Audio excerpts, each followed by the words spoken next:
Dans Psychopathologie de la vie quotidienne, Freud donne une explication fascinante aux erreurs de lecture et d'écriture et nous montre par plusieurs exemples que l'inconscient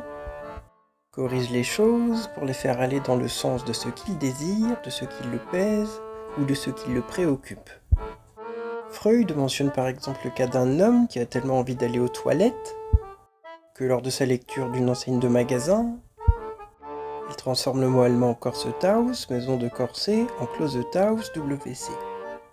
Comme autre exemple, il nous parle du cas d'une erreur d'écriture, qui consiste dans le fait d'oublier d'apposer sa signature sur un chèque, chose qui d'après lui nous montre à nouveau que l'inconscient s'exprime. Dans cet ouvrage, Freud mentionne aussi plusieurs erreurs qui nous montrent que bien évidemment, lui aussi s'est trompé. Par exemple, un jour, il était tellement impatient de recevoir quelqu'un en analyse qu'il a daté une note avec la date du fameux rendez-vous, le jeudi 20 octobre, plutôt qu'avec la bonne date. Un autre jour, il était tellement préoccupé par le fait que ses fils étaient à la guerre qu'il a corrigé le titre du journal qu'il était en train de lire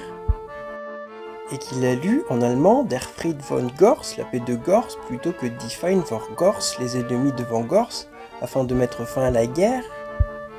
qui le faisait tant s'inquiéter pour ses fils. Dans la partie de psychopathologie de la vie quotidienne, dédiée au lapsus, Freud nous parle de ratés du langage, qui peuvent aussi entrer dans la catégorie des erreurs de lecture, à savoir les bredouillements et les bégaiements qui eux aussi méritent notre attention, car nous dit Freud, ils révèlent des conflits intérieurs. Ainsi, lorsque l'on fait une erreur de lecture ou d'écriture, il vaut la peine de se demander si ce n'est pas notre inconscient qui essaie de nous dire quelque chose sur notre désir, sur ce qui nous pèse ou sur ce qui nous préoccupe.